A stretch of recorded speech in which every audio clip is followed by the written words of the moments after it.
We are back with another episode of Chef's Kiss. It's me, Peter, and John. What's up, John? What's up, buddy?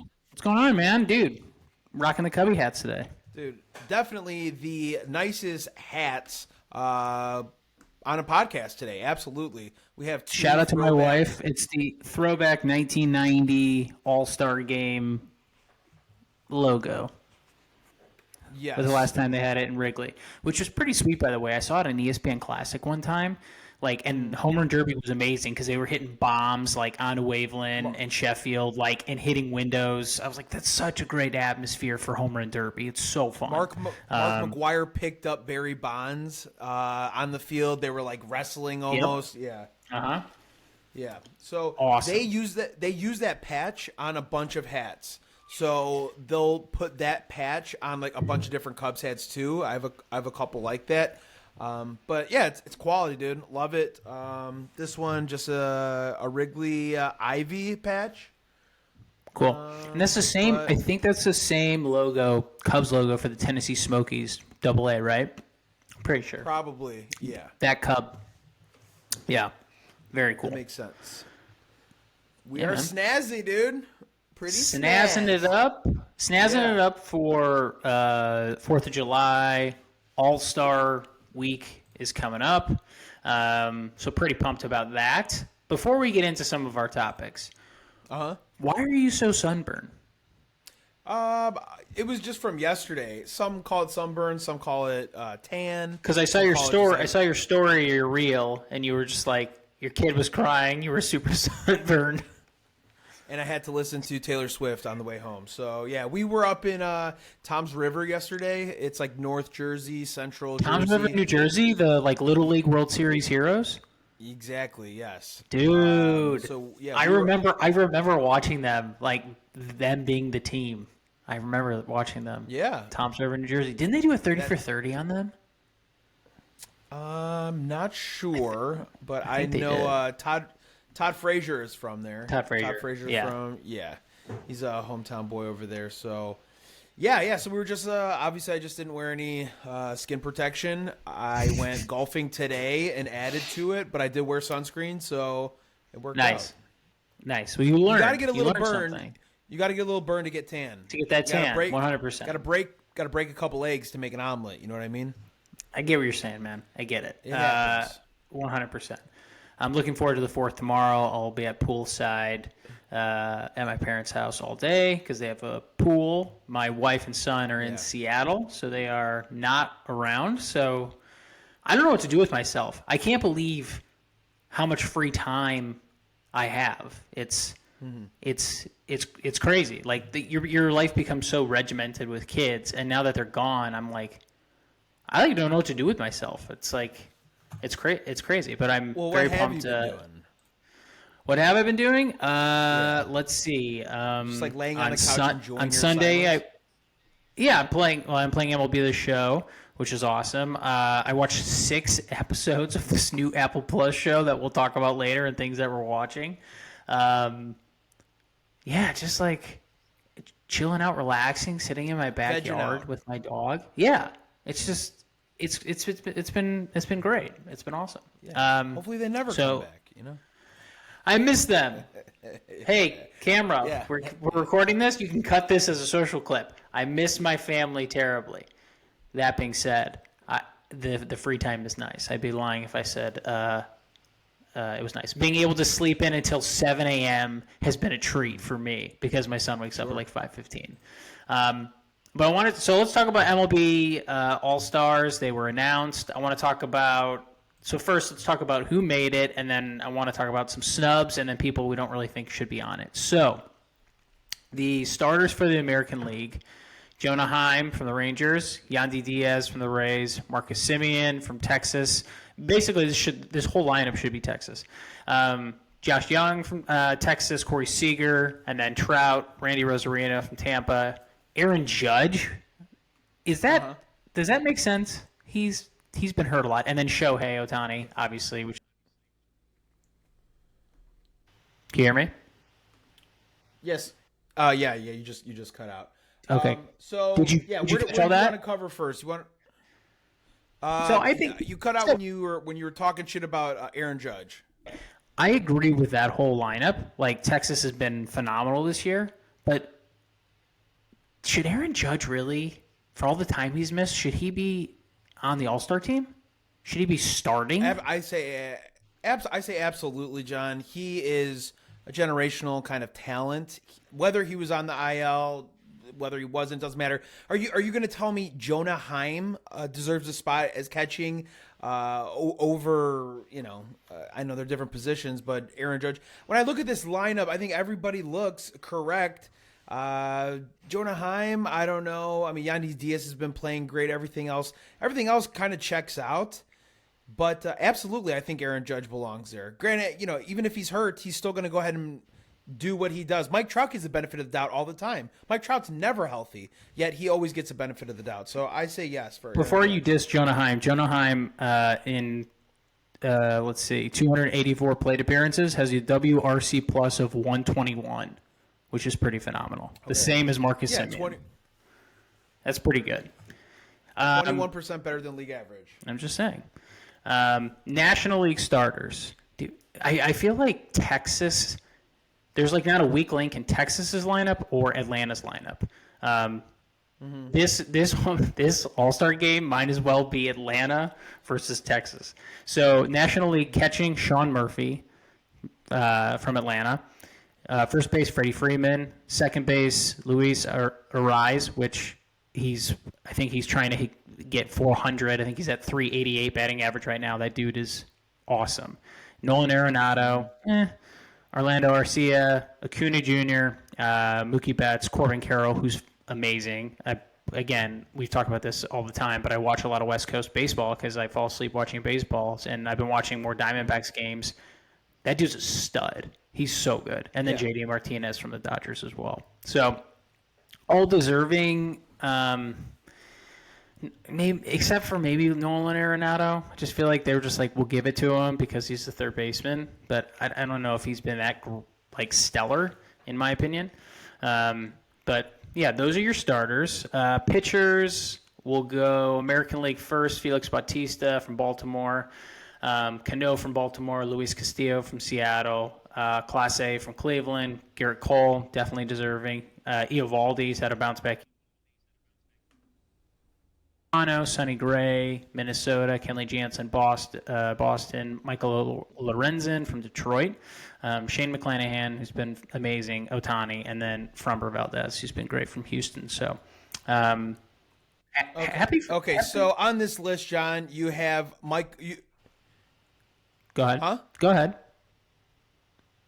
John? Yeah. Oh, sorry, you were cutting out. I was saying on this list, John, here we have Michael Lorenzen. Michael Lorenzen, I think, has a 4-point-something ERA, if I'm not mistaken. It's his first All-Star appearance, and he plays on Detroit, who's terrible. So they don't have a ton to pick with.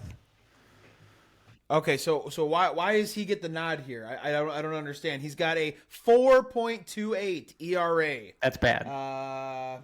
2 wins and 6 losses. What says All-Star about Michael Lorenzen?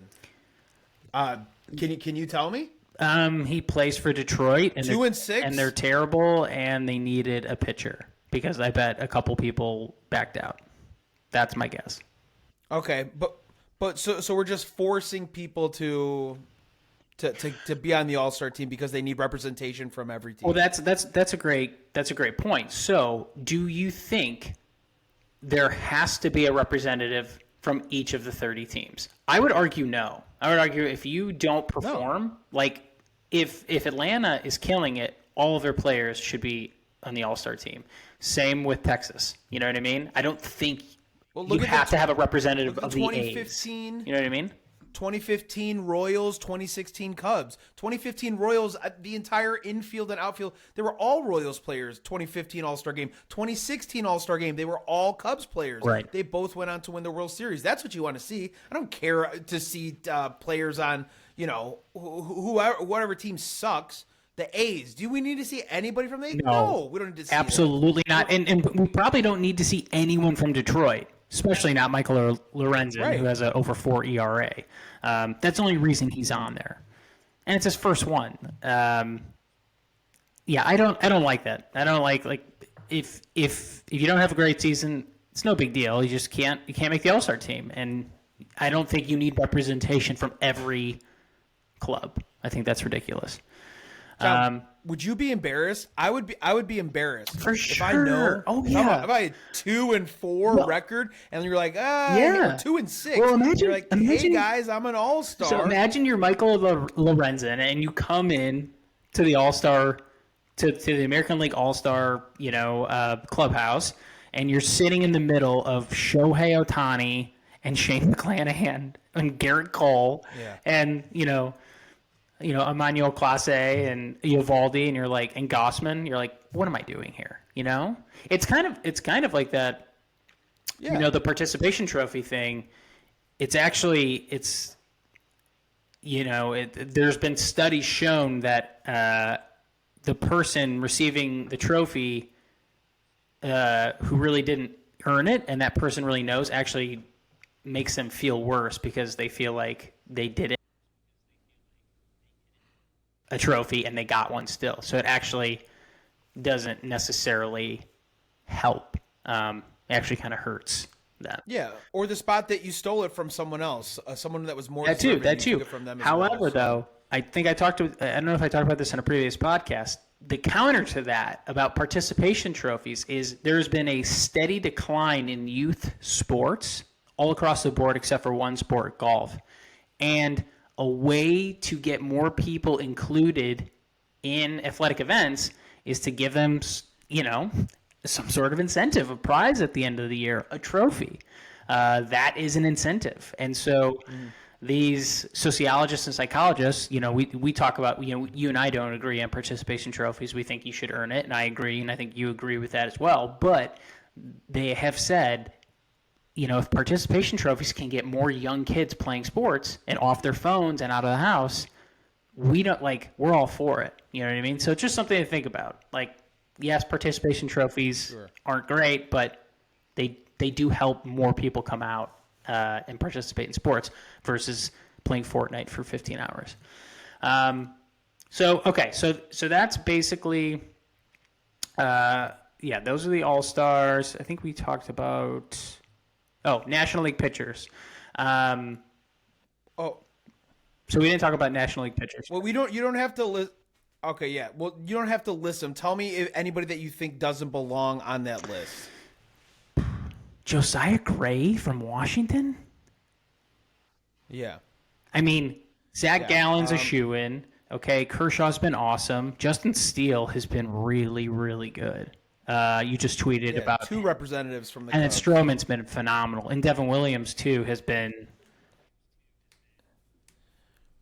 I'd probably say, but again, Josiah Gray, he plays in Washington. Mm-hmm. That's the know what I mean? Right. That stands out. So look, it's like who doesn't belong, and then the correlation could be what team are they on? Okay, Washington sucks. I'm gonna look up his numbers though, real quick.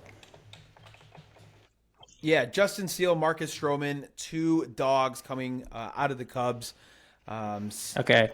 And it's been great to watch them, and very well deserving. Justin Steele's first one of many. Josiah Gray. Right now, regular season stats. Checking him out. He's got over a 5 ERA at home. He's 2-3. Not great. It's got All-Star written all over it. Not what you want in All-Stars. How about, what do you think about Whit Merrifield? Do you think that's justified or no? Because all I see here is a 1.2 WAR, 30 RBIs, 282 batting average, only 2 home runs. Whit Merrifield, and we also don't see Rafael Devers. We don't see Wander Franco. I think those guys are well deserving. I don't know about Whit Merrifield. I agree. But again, Kansas City, right? Who are you going to pick from Kansas City? Okay. What All-Star representative? Okay. So that the question then you want to dig into this. So, well, no, he plays for the Blue Jays. Excuse me, the Blue Jays. That's what I meant. I'm sorry. Yeah. That makes absolutely no sense. at all. I feel like I feel like people like him though. I feel like he's a name that people just associate with great. Because two-hit hit. Like people just like hit. him. Yeah. So that can't be explained. I don't understand the criteria. Maybe because the fans like him. I don't know. Does that play a part in this? Maybe the Aaron Judge factor. Oh yeah, it's a fan vote, of course. Who do the fan? I just don't see how Rafael Devers and Wander Franco. I can't believe Devers didn't make it. That's criminal. Wander Franco has a 4.2 WAR. Yeah. I mean, come on. I agree with that. 100%. Moving to the home run derby. All right. So your participants: Adley Rutschman from the Orioles. I think that's awesome. They just announced that today. Pete Alonso. He has won. This is his fourth derby in 5 years. He won it in 19 to 21. He has a chance to join Ken Griffey Jr. as the only three-time winner of the home run derby. Randy Arozarena from the Rays, Mookie Betts from the Dodgers, Vladimir Guerrero Jr. from the Blue Jays, and obviously Julio Rodriguez from the Mariners, who was just phenomenal last year.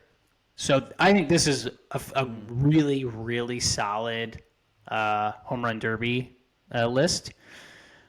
Who do I think is going to win? I think Alonso. I don't know. Alonso takes it so seriously, and he wants to win so bad. And this is supposed to be like a fun thing, but he takes it to a new level where like he's ultra competitive and really wants to win this thing.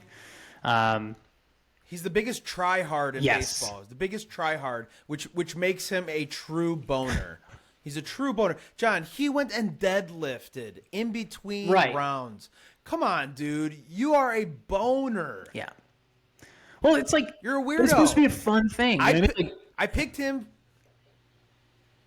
I picked him for most home runs this season, so I'm fine with it. I obviously I know he hits a lot of home runs. I picked him for most home runs this season, but yeah, when it comes to home runs, he does take it serious, and that's fine, dude. He wants to be the home run champ. That's cool. But the whole like deadlifting and like he's in the box, I don't like him. He's just not likable. Right, and then again, he's going for 3 wins, which would tie Ken Griffey Jr., the complete antithesis of Pete Alonso, someone who didn't lift, had their hat backward, was super cool, calm and collective, and had probably this it's super cool, and super chill, and hitting bombs with tremendous ease with his absolutely gorgeous swing. So if Alonso wins, it'll be a very different type of winner than Griffey was. Completely different. Because there's nothing about Pete Alonso that's cool. Absolutely nothing. No, how about when he hit that home run and he goes, "Throw it again, please. Throw it again." Like a dickhead. Thought he was so cool. He would be an annoying teammate. I feel like if I was on the Mets, he is a guy I probably would not want to hang out with. Like he would just not be he wouldn't be fun, and if he did get drunk, he would be like a problem. You'd be like, "Oh God, like Alonso's drunk again." Like this night's gonna suck. You know what I mean? Like, he wouldn't be a fun drunk. Yeah. He would be like, shit, we got to take care of this guy because he's one of our best players and we don't want him doing anything stupid. Like fighting someone at the bar. He would 100% fight someone at a bar drunk.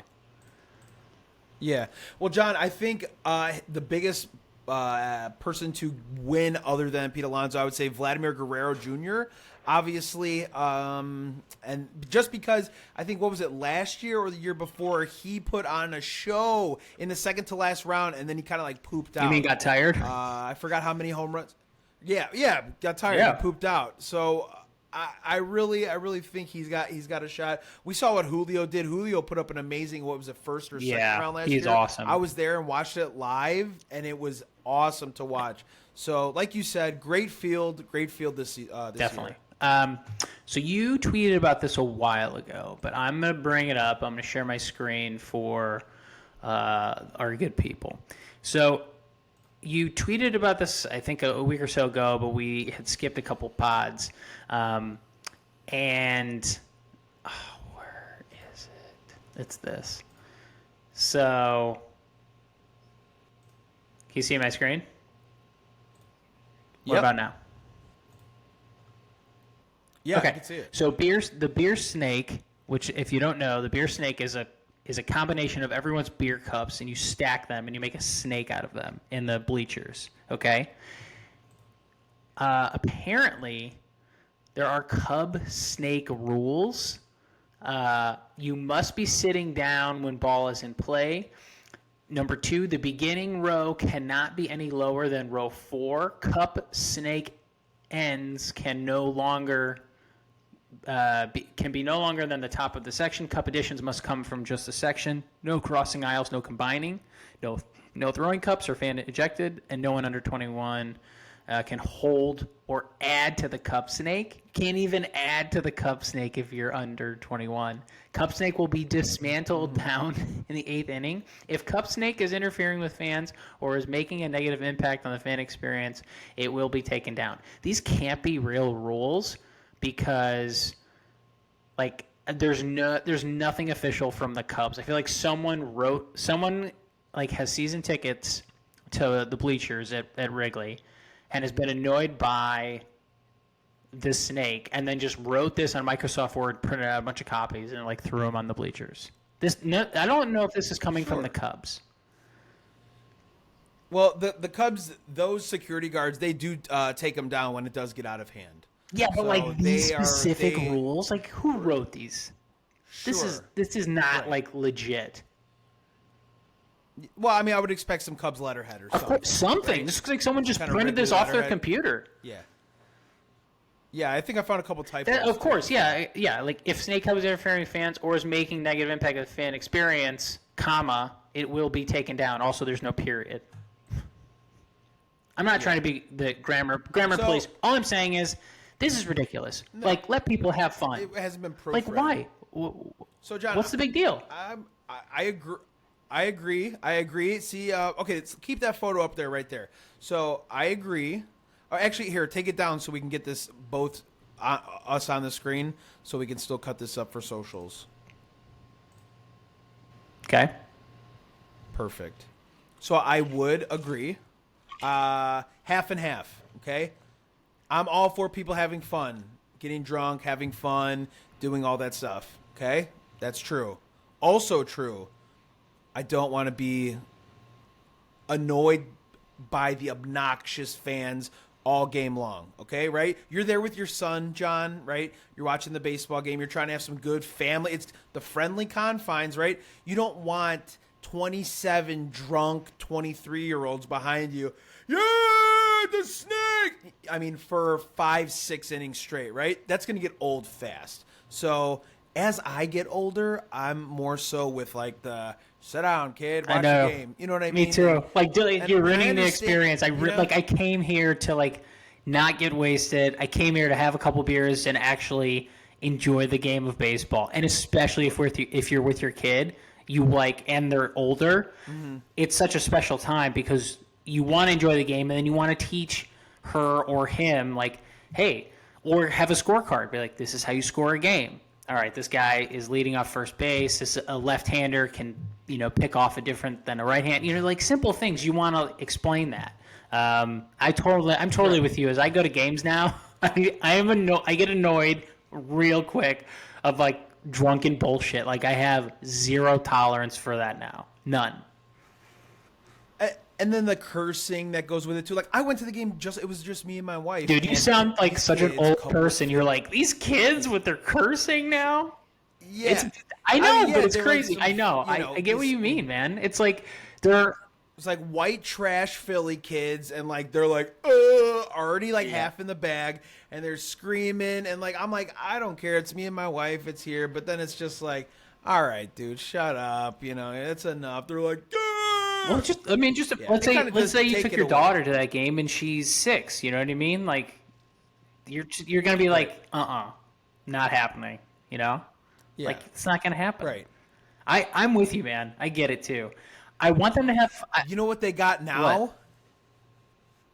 They have numbers that you can text and then text your section and say someone's being a problem without you being like, I'm going to tell. So you could be like a secret Wow. So they have numbers that you can text your section. And they'll never know. So all the security guards come up exactly. They don't know who it is, but all you can do is text. And then the security comes by and then they see what's going on and who's yelling, and then they handle it. It's very and then that drunk person who gets reprimanded shouts at everyone around them, be like, "Let me see your phone.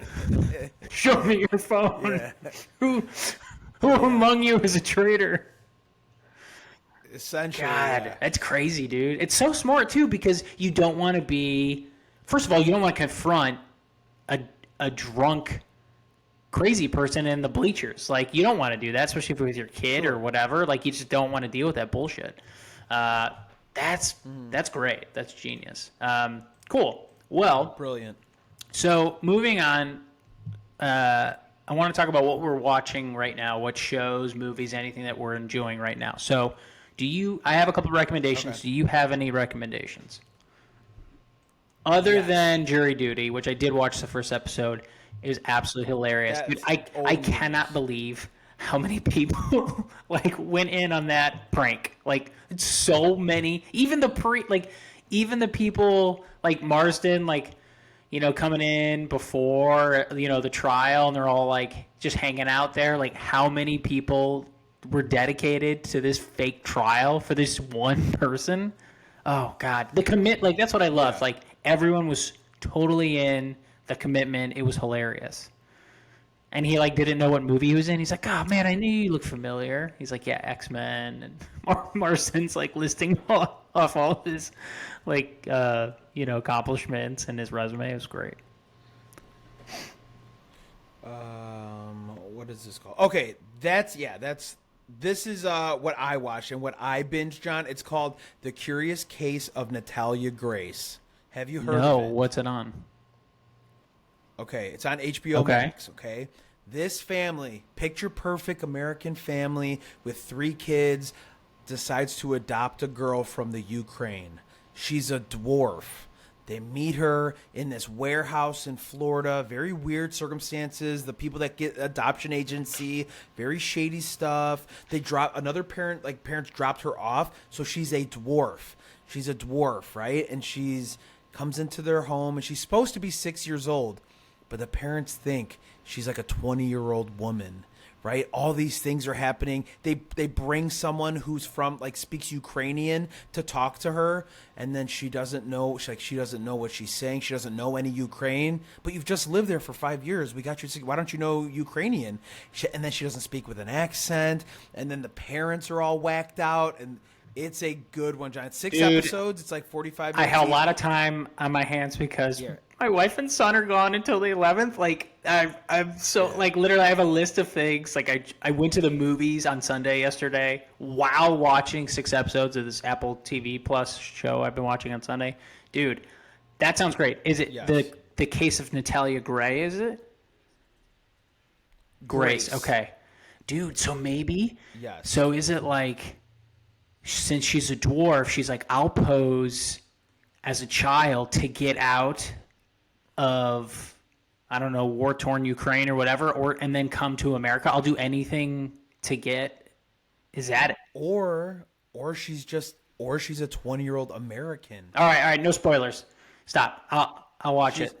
She's at the bed. The parents claim that she tried to murder them. What? She was at the bedside with a knife. Right? So you get side of the story, and you're thinking like, oh my God, this girl is, she's a 20-year-old, whatever. And then you hear the other side of the story. Very good. Okay, that's one, John. Okay, that's one. The Curious Case of Natalia Grace. Okay, the other one is called Take Care of Maya. Have you heard about this one? No, what's that one? Okay, you're gonna hate this. I hated it, okay? It's about a family who takes their daughter to the hospital because she has a condition, and she had to get treatment they took her to Mexico to get treatment, and the cure Are they from Mexico or are they from the States? Ketamine. No. They're just Americans. Why would they go to Americans. Mexico? Why would they go to Mexico for this? Because there was nobody was finding any kind of remedies for this, so it was like an experimental kind of thing. Shit. The answer was ketamine. Ketamine is like it's a horse drug, tranquilizer, like essentially. Drug. So it's like exactly. So they used ketamine, but it helped alleviate her symptoms, right? And then they took her to the hospital because she was going into pain again. The hospital says that the parents are neglecting her or abusing her. The hospital essentially kidnaps this child and keeps her. and the parents are all of a sudden on trial now. The cops are like, you guys are under arrest. You're under investigation. They can't even see their kid. They have to talk to over the phone. And they find out that there are many other cases that have done the same thing from this hospital in St. Pete, Florida. So this hospital's in Florida? Yes. And it was one caseworker. All it takes is one caseworker to be like, this is a neglected child. This child is being abused, and then that's it. And now the hospital has complete control over your child. They essentially kidnapped her. They kidnapped her for weeks. And then I'm not going to tell you what happens, but it gets worse. God, I don't know if I can watch that one. As a parent, I don't know if I can watch that one. Pissed off. Yeah. Yeah. It is. It's heartbreaking. Okay, I'm not going to watch that one, but it does. But it does sound interesting and eye-opening. I can't do medical. Sure. I just can't right now. No, my son, I can't. Yeah. I can't. I don't mind dark shows. I just can't be about anything medical with children. Yes. I can't handle it right now. Yes. Okay. Yeah, it is. But that sounds sounds fascinating, and something I probably would have watched 4 months ago. Okay. So are those all your recs, or do you have more? Yep. Nope. Those cool. are the two. Okay. I've pitched this to you before, and I don't even know if you've watched it. The Bear on Hulu. Have you watched it? Have not. It's so good. I know. I'm gonna go as I know you. I'm gonna go as far as to say, like, I'm gonna guarantee that you will love this show. Okay? Like, I'm gonna guarantee it. That's how confident I am that you're gonna like this show. I just watched season 2. They were talking about it at the barbecue. Yeah, because it's amazing. People love it. It's phenomenal. It's so good, and I'm guaranteeing you will like it. So there's 2 seasons. Season 2 just came out. It's amazing. And then the show I'm watching, I watched 6 episodes. I know. But it's amazing what you can get done when you don't have a kid or a wife around. Again, but I do love them. I want that on record. But I watched 6 episodes yesterday. Silo on Apple Plus. Pretty good. It's about 10,000 people about 10,000 people living in the silo and underground, and that's just I don't want to spoil it, but there's more secrets that are uncovered, like why they're down there, and because apparently the air is, toxic above them. But is it? Yeah. You have to like a cult. Dude, but it's a whole colony. It's like, oh, the rebellion. So we saved you all, and it's 10,000 people in this silo that they made. But, dude, it's really good. I have. And this is true, or is it? No, it's fiction. But it's very, very good. I mean, the Bear is also fiction, and it's phenomenal. So those are my 2 recommendations: The Bear on Hulu, Silo, and Apple Plus. Check them out. Last but not least, 4th of July is coming up. Happy 4th tomorrow. We're all off. It's awesome. Yes. What's your best 4th of July memory, and then kind of what are your plans? How are you going to spend it? Well, 4th of July is my second favorite holiday behind Halloween. Halloween is my favorite holiday too. It is the most fun, especially as I get older as an adult. Yeah. Halloween's the best. Yeah, you celebrate. I celebrate all month long. The whole month of October. October is the best month too. Playoff baseball, football. Month. October is the best month. Love it. And anybody that says otherwise, my wife and I got married October 5th. Like that's when we got married. I know. We talked about it. Talk about that. 2019. We have the same anniversary. Yeah, we talked about that. Yeah, October. Same day. October 5th, 2019. That's when the same day. That's the same crazy. day. I know it was the same date. I didn't know it was the same year. That's nuts. Same year, right before COVID, dude. Yeah, we were the last. Everyone talks about that. We're like, we were the last time all of us, like friends, and all of us were together. It was like our wedding, and then no one saw anyone until like 21 or whatever. Right. So what are you doing for the 4th? What are some of your favorite memories? So yeah, ideal 4th of July. I've spent so many of them going to the pool with the cooler, eating barbecue, listening to Born in the USA, essentially. A playlist of American songs. classic. Just in the pool, getting sun, eating food, and drinking all day. That's pretty much how I spent every 4th of July. And it's just easy. I just like being in the water and getting sun, being around friends and family, and listening to some good American tunes, and that's about it. Yeah, that's awesome. Yeah, But tomorrow I don't have any plans. Cool. So I'm going to my parents' house. They have an in-ground pool, but I have no responsibilities. I'm going solo. Someone's watching our dog here. Right. And I don't know I'm going to be able to swim and not have to watch anyone. I can eat when I want, whenever I want.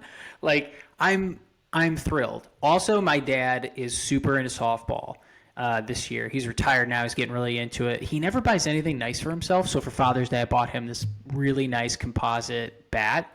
And then also, he has a game on Wednesday night. So I'm going in for the 4th because I'm off. And then I'm sleeping over. Wednesday, I work remotely, so I'm going to be working from my parents' house during the day. And then he has a game at night. And then before the game, he doesn't know this, but I went to Dick's and bought him like 12 really nice, like that bucket of softballs.